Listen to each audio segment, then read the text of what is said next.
What is going on, Laker fans? Thank you very much for being a part of the show. Lakers Talk tonight will go till 8 p.m. Hopefully everybody had a great 4th of July weekend. Everybody's starting to get back into the mix of things. Certainly, I remember doing the show last week, and we were talking about by this time, free agency will have started. What will the Lakers look like? What will the team look like? I'm going to obviously spend some time talking about Kyrie Irving and the deal that has still not got done. We'll see if it eventually happens here in the near future. Who's got leverage, the Lakers or the Nets, as they try to figure out if this is something that is part of the Lakers' future or if it's not. If it goes down, what does the Lakers look? What's that roster look like compared to the rest of the Western Conference? Also want to spend some time on who the Lakers actually went out and got in free agency. We'll do that, and then I'll kind of, I guess you could say, recap a little bit of free agency so far as well. Brad Turner from the LA Times will come on at 7:30, so we'll get a chance to talk to BT, see if he's got anything on his end, what the latest is, and what he's hearing. Just a quick heads up here. So Lakers finished 2-1. That California Classic, they played up in the Bay Area, so they lost a game earlier today, 87-75. That was played this afternoon. So what's next for the Lakers? Now they'll head over to Vegas, and Summer League will officially start. They'll start on Friday against Phoenix, so tip-off's going to be at 7 o'clock for those that are wanting to watch some of the young guns. Max Christie, Scottie Pippen Jr., Cole Swider has done a good job, so we'll get a chance to continue to watch these guys as the Summer League progresses. Obviously, the biggest news so far around free agency, it's really the news that not much has developed, not much has gone down. Since Thursday, I want to say we've been talking about, it might have even been Wednesday, we've been talking about Kevin Durant asking for a trade from the Brooklyn Nets, which ignited all these conversations again about Kyrie. If you guys remember last week we're doing the show. Jovan Buha came on. I had a chance to connect with Brian Windhorst earlier in the day, and a lot of the conversation was, it got quiet once Kyrie signed that opt-in to play out his final year with the Brooklyn Nets. And I remember Brian Windhorst saying, this was, again, 5-6 days ago or so, that doesn't mean a deal for Kyrie is dead to the Lakers. And then once the KD stuff went down, that he wanted to leave the Brooklyn Nets, then all this conversation started again about Kyrie. But that's been going on for about 4 days. So the latest on Kyrie to the Lakers, nothing. Crickets. I think everybody's still waiting what the next move is. And the longer we wait, makes me think that it plays to the Nets' advantage. And let me kind of explain where I think all this is. You can try to fight this. Well, who's got the leverage? Is it the Lakers or is it the Nets? Let's use the Lakers as an example. Do the Lakers really have all that much leverage as far as getting Kyrie over to the Lakers?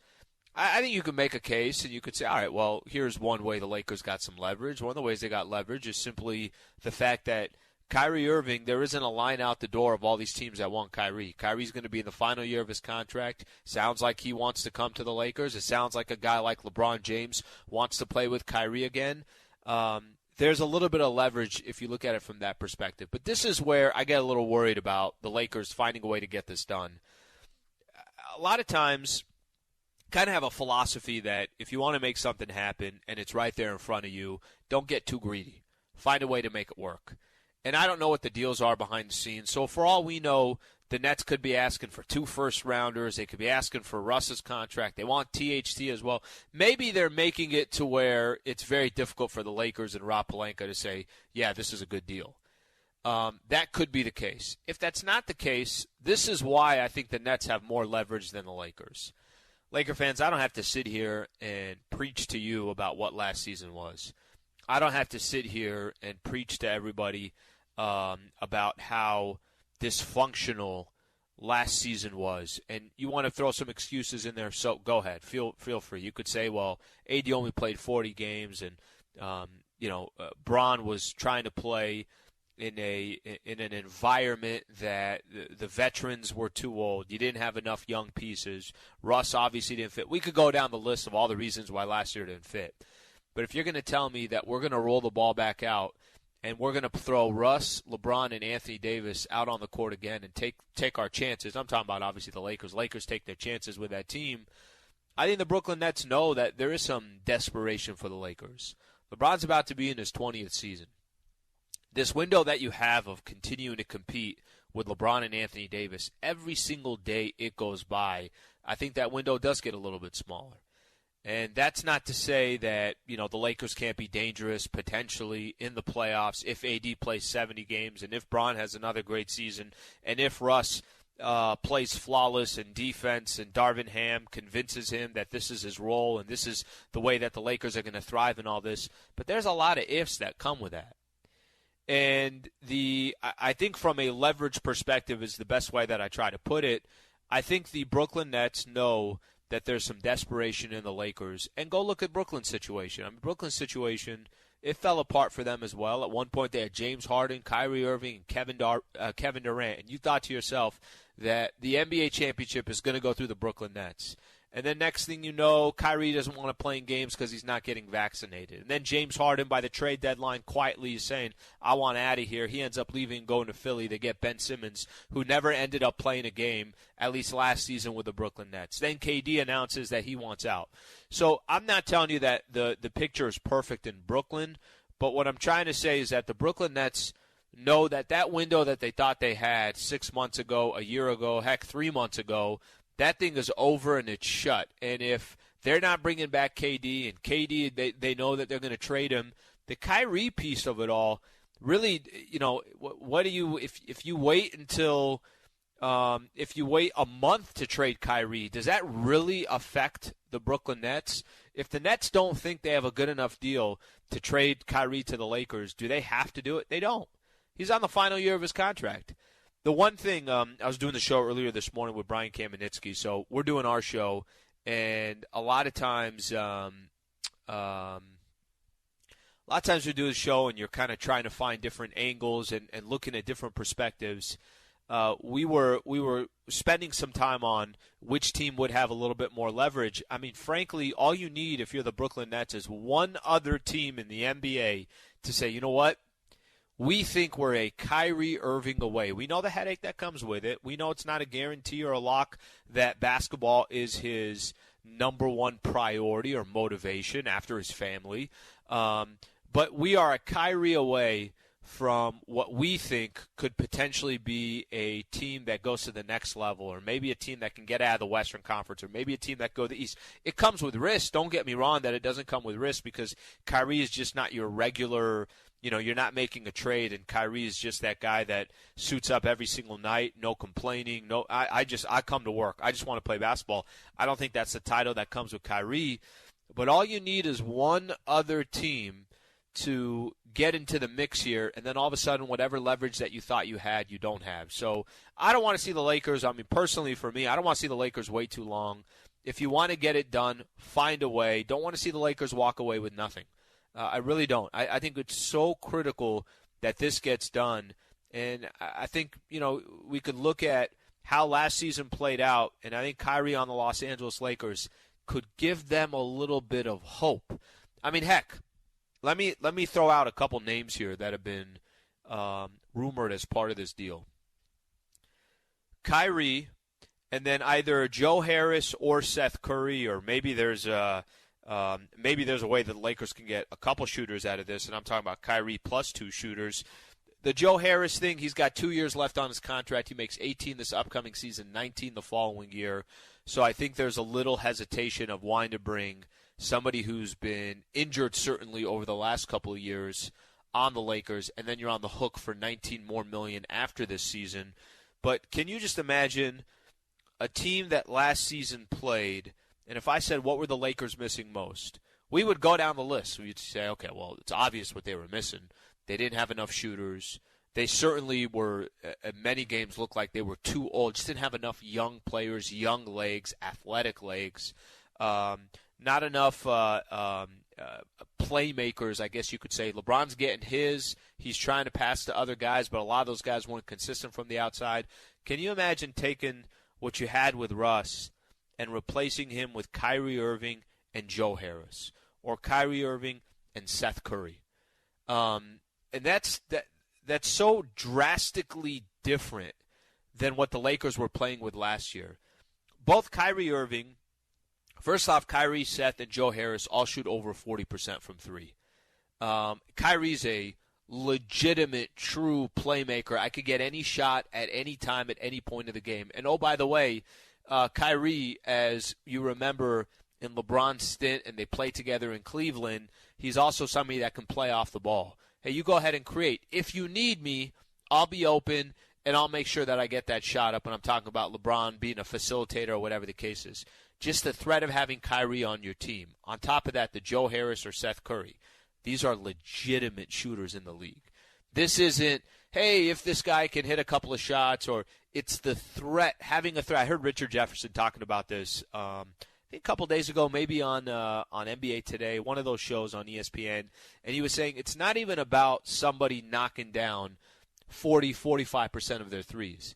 It's having guys that are a threat to hit threes. It's having a guy like Joe Harris, that's a threat. Seth Curry's a threat. Kyrie Irving's a threat.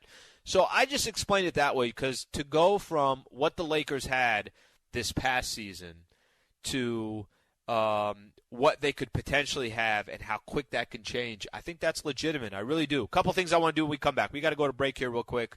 But when we come back, if a deal went down for Kyrie, how would that Lakers roster fare in the Western Conference? We know just how tough the West is. We know that at this point in this Lakers current roster with LeBron James and Anthony Davis, you just want to be in the mix. And last season, there was no point where you felt like the Lakers were working towards being in the mix. How would the Lakers fare in the Western Conference? Plus, if they did make a trade for Kyrie, can you expect him to become a different person, a different player? And I'm obviously talking about his commitment to the game. And I'll give my thoughts on that as well. If you want to be a part of the show, 877-710-ESPN, 877-710-ESPN. Appreciate you guys tuning in. I'm Alan Sliwa. This is Lakers Talk on 710 ESPN. I appreciate you guys being a part of the show. Brad Turner of the LA Times coming up in about 15 minutes. Earlier today, doing the show this morning, Shams Charania at The Athletic was on the Pat McAfee show. And one of his quotes on there's no traction on any type of a Lakers deal for Kyrie Irving. He said there's nothing new on that, and I'm not quite sure we're going to see that take place. And it kind of blew up on Twitter, and now everybody's thinking, oh, you know what, maybe a deal isn't going to go down. This is not uncommon. Teams are obviously looking for leverage. We know that. We understand it. I really, really would be. I'm not kidding when I say I'd be so incredibly disappointed if at this point we've talked about it as much as we have, and Kyrie doesn't end up with the Lakers. And I want to make sure that I'm clear on this. I'm not telling everybody. I don't want to make it sound like Kyrie Irving is the savior to the Lakers franchise. I also don't want to make it sound like the Lakers got Kyrie Irving, and then all of a sudden, watch out, they're title favorites again. I think there's a lot that has to get figured out. I think the Anthony Davis piece is always going to be the most critical for the Lakers. If he's playing 40 games, I don't care if Kyrie's on the team or not. They're not going to make any noise. Now, if he's playing 65 games, 70 games, something along those lines, Kyrie is always there. He's playing a ton of these games as well. LeBron is healthy next year. I know there's still a lot of ifs, but I think what it does is it just puts the Lakers back in the mix. Just puts them in the mix. And that's all you can really ask for. I mean, I don't think right now, if you're a Laker fan, I don't think you could really ask for more than that. In a little bit, I'm going to get through some of the free agency signings, some of the guys that the Lakers signed. And I was mentioning this last week that I didn't think, look, what's really going to happen in free agency? The Lakers only have so much that they can go do. Really, if you want to say anything of what's happened so far, they lost what I thought was a good piece in Malik Monk. He signed, I want to say 2 years, $19 million with the Sacramento Kings. So it actually worked the opposite way for the Lakers. But I don't think that's a surprise or a shock. I think some of the guys that they got, it was expected to get who they had.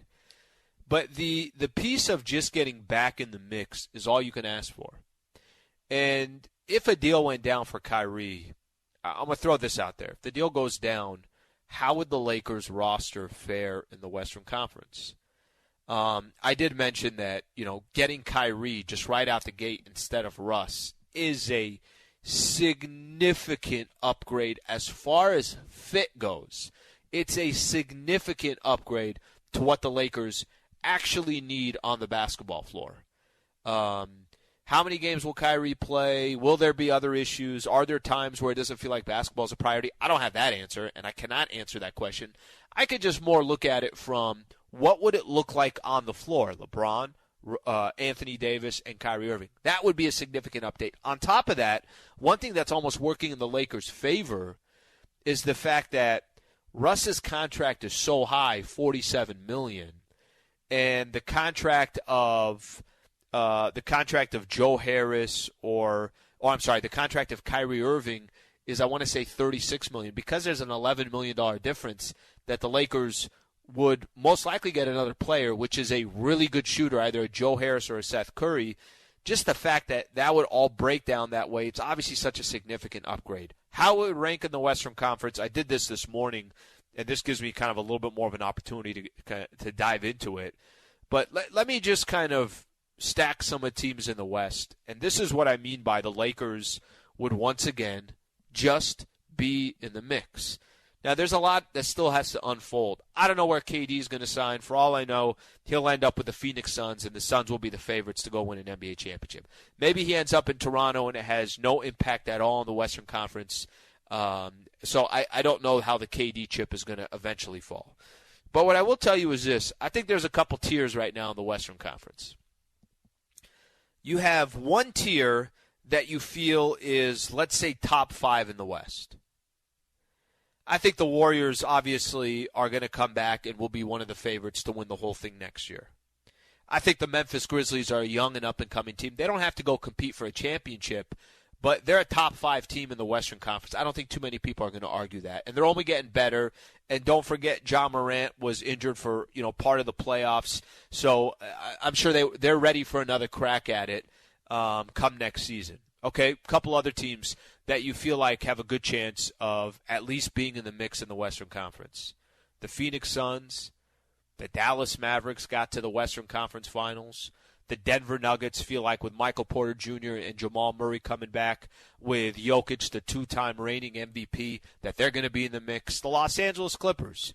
I mean, the Clippers, I always hesitate with the Clippers because I've overhyped them the last couple of years, and they haven't been healthy and all that other stuff that comes with it. But you go look at that roster and don't tell me they're not in the mix to be legitimate Western Conference contenders if they're healthy. So that right there is 6 teams in the Western Conference before I even got to up-and-coming teams like the Minnesota Timberwolves, like the Pelicans, the Portland Trail Blazers. If Damian Lillard is healthy all year, they went out and made a trade for Jeremy Grant. Maybe they're one of those play-in tournament teams, if you want to describe it. Utah's going to fall back naturally just because of what they're doing over there. That's 9 teams. You go get Kyrie Irving and team him up with LeBron James and Anthony Davis, you're in a legitimate mix where maybe you're a 4th or a 5th seed in the Western Conference. Maybe you're a little bit better. Maybe you're a little worse. But you get to the playoffs, and you got those 3 dudes, and they're healthy, and they're ready to go, and it's 0-0 starting a 7-game set. That's a tough out. And that's not for me to try to, describe them as title favorites. That's not me to try to describe them as this is the best team in the NBA. But to go from the Russ, the LeBron, and the AD awful mix to what the potential could be with those other guys, that's what gets me excited about hopefully this deal at some point going down. Whether it goes down tonight or it goes down in a month or it doesn't go down at all, that's the one that gives me a little bit of hope to think in my head. If Pelinka can figure out a way, do it, responsibly. I'm not saying go give up every draft pick that you have. I'm not saying, let the Brooklyn Nets take complete advantage of you. But if you could find a way to do this under that Russ final year contract, I think the Lakers are right back in the mix in that Western Conference. There were, obviously a ton of guys that the Lakers went out in free agency and signed. So let me kind of go through a list here. I didn't think there were going to be some big names, but I think there was a theme to who the Lakers got. Troy Brown Jr., just 22 years old, 6'6" wing. Lonnie Walker IV, that was a mid-level exception that the Lakers used, 23 years old. He's more of a shooting guard. Juan Toscano-Anderson, we know him, 29, just won a championship with the Golden State Warriors. 6'6" wing, kind of one of those glue guys. And then Damian Jones, who we should all know, because not last season, the season prior, he signed a couple 10-day contracts and played 8 games with the franchise. 27 years old, 6'11" center, and just brings a ton of energy, bounces off the floor like he's on a trampoline, just got great vertical.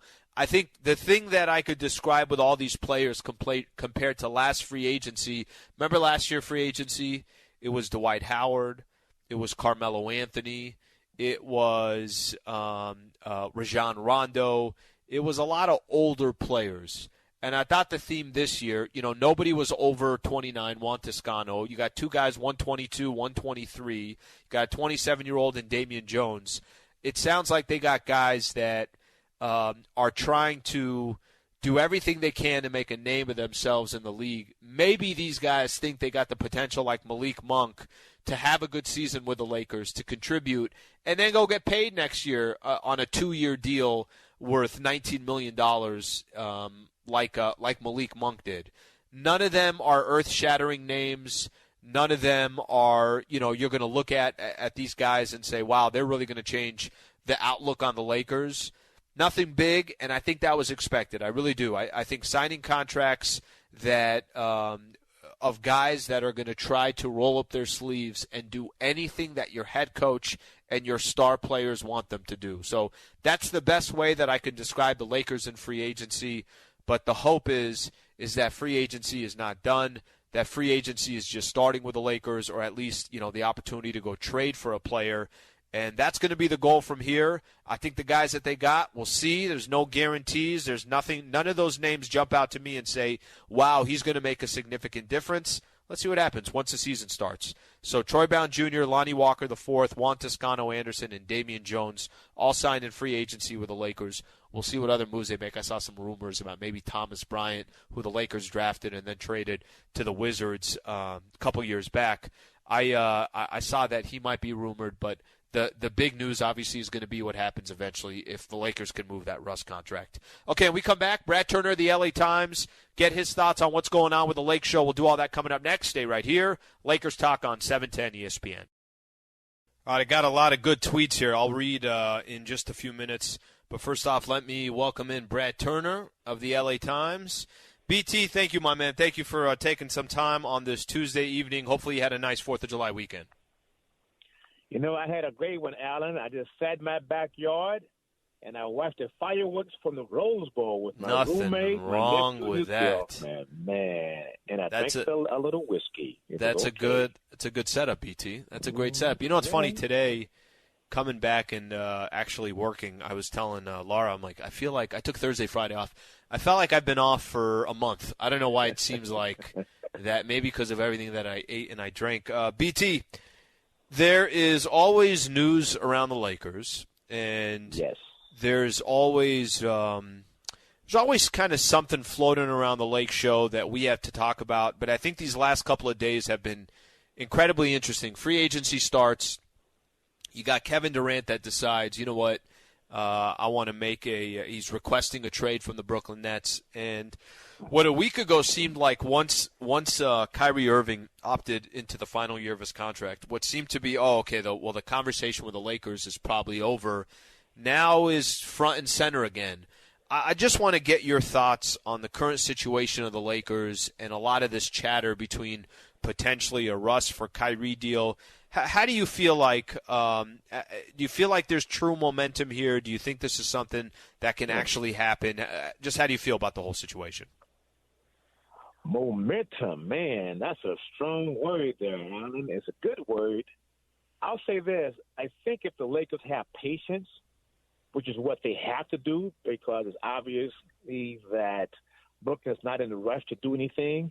But my understanding is, as soon as or when Brooklyn trades Kevin Durant, then they would turn their focus to trying to see if they want to trade with the Lakers as a partner for Kyrie Irving. So until that happens, all the Lakers can do is just have conversations with Brooklyn, have conversations with other teams. Other teams could also have that conversation. But it's going to just take time. I mean, Brooklyn is pretty much set on what they want. And after we saw the Rudy Gobert trade from Utah to Minnesota, 5 draft picks, man, did that set the precedent for how this was supposed to work out? I don't know. But the Lakers are involved in this, and it's not over yet. What do you think when you say that you mentioned from what you understand, the KD, that domino could potentially have to fall first? Why – I'm just kind of trying to think here. Will the KD domino dictate the direction the franchise is going in so that they can ask what it is that they potentially want from the Lakers or another suitor for Kyrie? Do you think that's the reason the impact the KD deal would have on potentially dealing Kyrie first or second? No, absolutely. I mean, if Brooklyn is able to get, let's say 4 first-round picks, let's say they get 5 first-round picks, like Utah was able to get in prior out of Minnesota.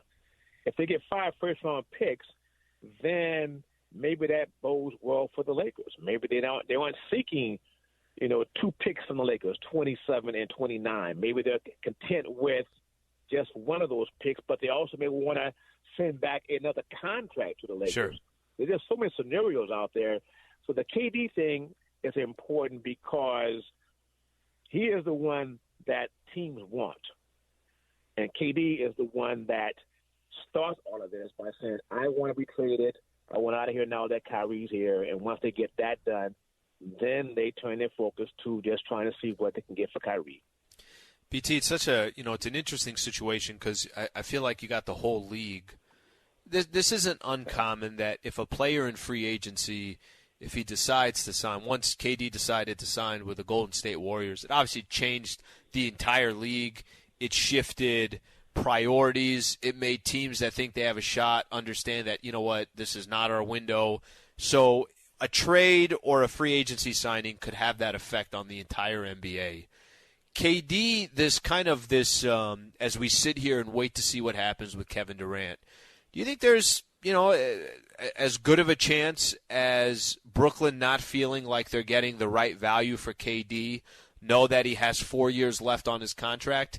Do you think there's some opportunity there where the Brooklyn Nets decide, you know what, we just don't like the deals out there. KD, we understand that you want to be traded, but you're under contract and we're not ready to make a trade for you. That they could actually walk into training camp keeping KD there. Wow, that was something Kendrick Perkins brought up earlier today. And I have to say, I don't see it that way. I think he gets traded. Even if it goes up to training camp, I think they've committed to doing this. They sound as if Brooklyn has made a promise to KD that they would do it. I just don't see him back there. This is different than when Kobe Bryant back in 2006 or something like that. 6, I think, 5, 6, something like that, traded, and he wanted to be traded to the Chicago Bulls. Well, Luol Deng was a name that kept popping up that would come to the Lakers, and then, KB kept saying, no, I want him on the team. And obviously it didn't happen. They never did trade Kobe Bryant, thank goodness. So this is somewhat similar, but I just think that in this case, the difference is Kobe Bryant spent his entire career and was not drafted, but he was traded for on draft night by the Lakers. Whereas KD, he started in Oklahoma City. He went to Golden State as a free agent, went to Brooklyn as a free agent. I think he's out of there at some point. I just don't know when. Brad Turner from the LA Times taking some time to join Lakers Talk. BT, I'm going to kind of assume this. Just let me make an assumption here, and I want to get your opinion. If this went down and the Lakers got Kyrie and Russ was shipped out, and whether it's because we've heard both names being rumored, potentially Seth Curry or maybe Joe Harris is part of the deal as well, and if it's Joe Harris, you're taking on a contract with 2 years left. Let's say the Lakers got Kyrie and one of those shooters. What do you think that does to their chances to be back in the mix? Obviously, I'm talking about the mix in the Western Conference. I spent a little time earlier in the show just listing out teams that think they're in the mix. The Warriors, the Grizzlies, the Suns, the Mavs, Nuggets and Clippers getting healthy, a Minnesota team that you feel like has got a lot of momentum, the Pelicans having a good last year and now getting a full season with C.J. McCollum. maybe even Portland just to be one of those teams that's in the top 8 or the play-in tournament, something along those lines. If a Kyrie deal went down, how would you, A, like the fit, and B, how would you where would you put the Lakers in the mix in the Western Conference? I would say Kyrie coming to the Lakers makes them, I would go so far as to say, a top 4 team in the West. He is that good. His talent is that incredible. And is he a good fit? I think he's a great fit because he's played with LeBron James before. He's not only good with the ball in his hands, but he's great with the ball out of his hand, moving, cutting, and the dude can just score the basketball. No matter what you think about him as a person and his thoughts on life and the world, he can play basketball. So I think it would be a great fit, and I do believe it just puts him right in there because you're committed to 3 guys. It would be AD. You're thinking he's going to stay healthy fully this season. LeBron is committed to trying to win a championship. Kyrie is trying to prove to the world that he is back being one of the top talents. I think Kyrie is one of the top 2 best point guards in the league when he's playing. He just didn't play a whole lot last year. Yeah, and that BT, he's kind of, in a weird way, think about Kyrie's value a few years ago to what it is today. And everything that you just said right there, you're not wrong. I think the question comes down to, and for the Lakers, they're in a position where I think they saw enough, obviously, that Russ, LeBron, and AD, that's not a team that can truly compete in the league. And it's kind of, I think, a no-brainer. Nobody's kind of questioning you would take the risk, whatever it means. And you know what, if it falls apart, I think you'd still okay with the results just based upon what you saw last year. But I think it would be fascinating. I really do. The Lakers did go out, as far as the guys that they did go out and get in free agency, so Troy Brown Jr., Juan Toscano-Anderson, Damian Jones, Lonnie Walker IV. What did you think of these role players that they signed? I do think there's a big difference from last year where they got a lot younger. I think Juan Toscano-Anderson's the oldest one at 29, but a few 27 and under after that. Just your initial thoughts on what the Lakers did on July 1st through now. I like what they did. They bring back Damian Williams. He played for the Lakers, about 8 or 9 games a couple years ago. He's young. He's athletic. I spoke with one of the coaches up in Sacramento, and they talked about how well he played for them late in the season. He's athletic. His basketball IQ is something he's trying to improve. Lonnie can shoot the ball, and they need shooting. Juan played for a NBA championship team. From what I understand, he's scrappy, plays tough defense. He's a good 3-and-D guy. So I like what they did. I think it's going to help them. The Lakers had to get younger, had to get more athletic, and they did that. BT, final one, and as always, I appreciate the time, bud. I've been trying to kind of understand and figure out, maybe I'm reading too into it, but Jeanie Buss sent out a tweet July 3rd, so I think, what was that? I want to say Saturday. Sunday night. Sunday night sends out a tweet. And I'm going to read it off. I know a lot of people have already read it, but I just want to, as best as you can, your interpretation of the tweet. She says, "I miss KB, Kobe Bryant. He would understand and explain everything that I'm not allowed to. Honestly, he was the greatest Laker ever. He understood team over self, meaning your rewards would come if you valued team goals over your own, then everything would fall into place." All can reply. I've kind of tried doing this, and I did this morning. We were doing the show, and I'll do it when we're done chatting. What did you make of the tweet? What's the best way you can kind of decipher what she's saying there? Well, when I first was told about the tweet, one of my coworkers sent it to me. I just drank some more wine. I thought, hey, okay, big deal. Nothing to this in my view, but KB saying things that she can't say. Well, when she owns the team, if she says something about a player, that could be considered tampering.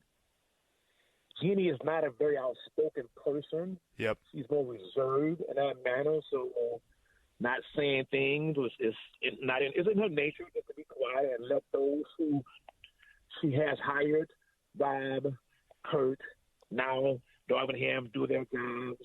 Now, I didn't put a whole lot into it. I just thought that it was a moment where she thought about Kobe Bryant and she missed him. I've had those moments. I just haven't tweeted about it. I mean, I think we all lost a big part of us if you were a fan of the Lakers and if you knew Kobe Bryant.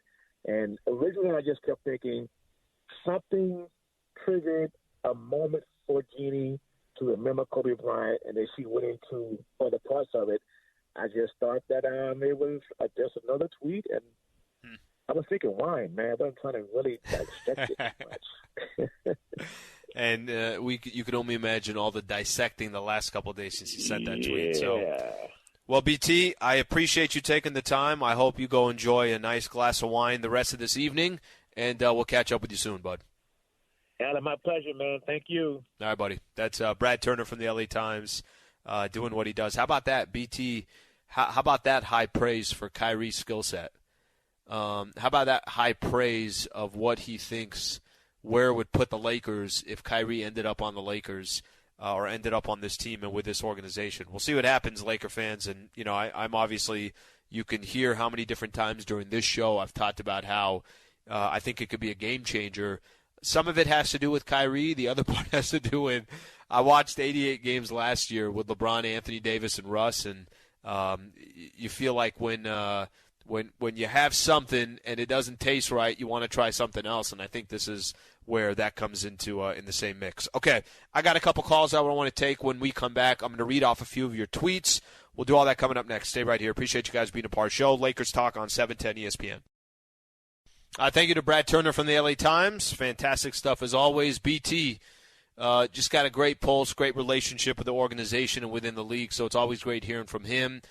You heard him say that most likely that time kind of plays to both teams' side, and that he said, hearing from his people, that a KD deal first would have to get done before they start shifting their attention to Kyrie. So maybe we're just impatient Laker fans. I know that's such a surprise. Impatient Laker fans. That never happens. But if that is the case, then we'll have to wait to see if something realistically goes down with KD. Last couple of days have been quiet. Let me sneak in a quick phone call, and then I want to read a couple tweets as well. Solomon in Lake Balboa. Solomon, I appreciate you waiting, man. What's going on? And not a problem, Alan. It's nice talking to you again. It's been a while. It's been a little bit, yes, sir.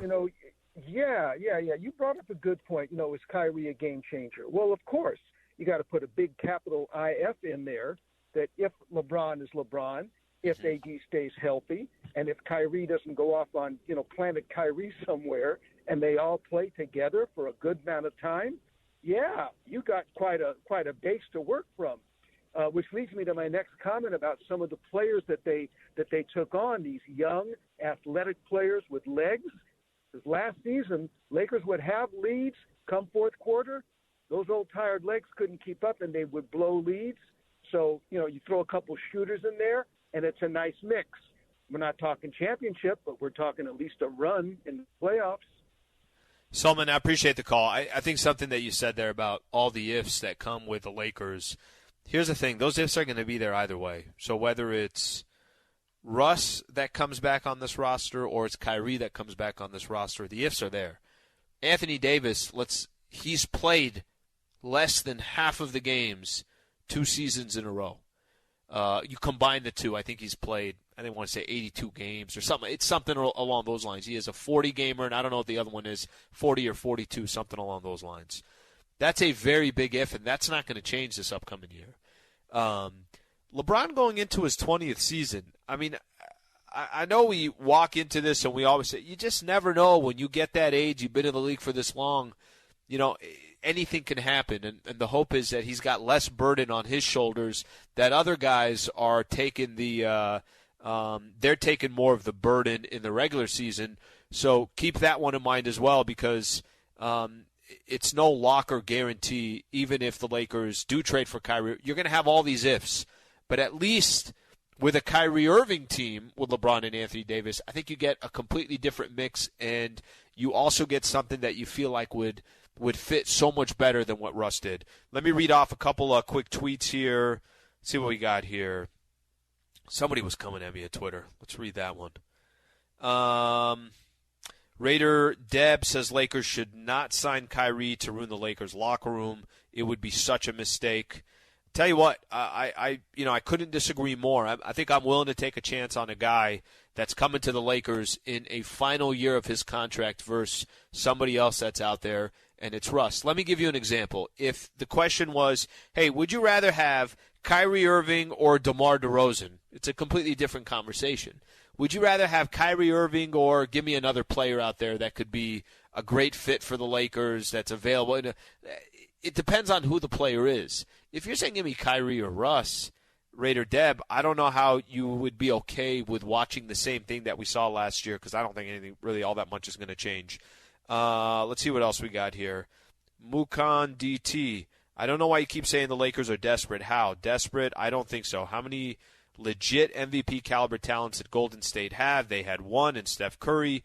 How many do the Lakers have? They have two. Yes, two MVP caliber talents. I'll tell you why they're desperate. They're desperate because LeBron is going into his 20th season.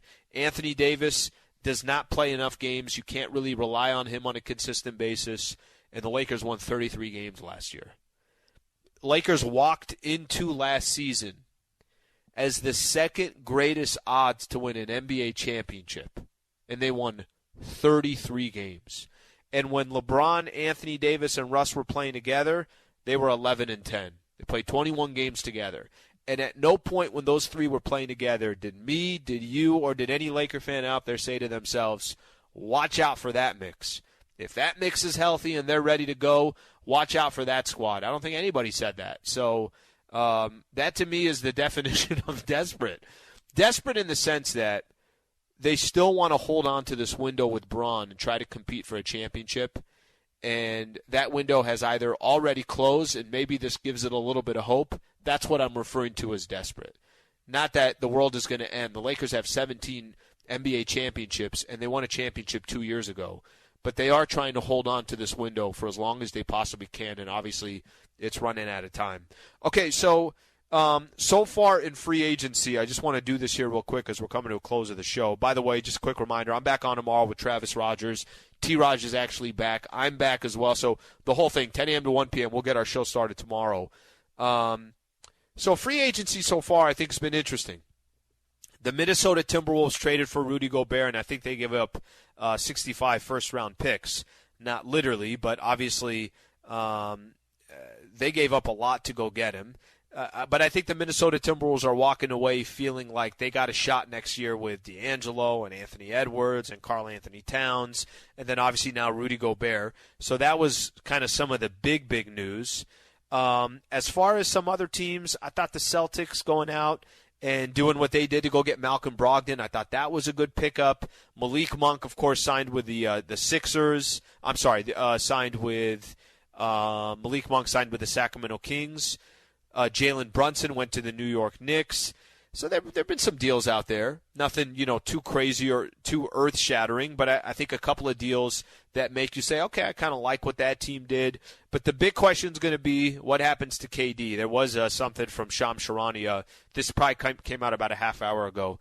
Teams like Phoenix, Miami, Toronto, Golden State, those are really among the teams that are going to be at the forefront trying to pursue a Kevin Durant deal. So the NBA and the league will continue to wait to see what happens to KD. Who knows? Maybe KD stays with the Brooklyn Nets and Kyrie doesn't go anywhere. I have no idea if that's going to be the case. But you got to imagine if KD and the Brooklyn Nets make a decision and they find an agreement with one of these other teams, don't go to Phoenix, by the way. I'd rather have them go anywhere in the Eastern Conference, and don't go to Golden State. I think we know that one as well. But I think if KD and the Brooklyn Nets find a new home for Kevin Durant, then we could start potentially expecting some type of deal for Kyrie, and hopefully that's with the Los Angeles Lakers. As always, you could catch the Lakers Talk on the ESPN app or on iTunes. Just search Lakers Talk with Alan Sliwa. Get it on the podcast. Thank you to Laura Romo. Thank you to Michael Funches. Thank you to Mario Ruiz. LA, have a great rest of your night.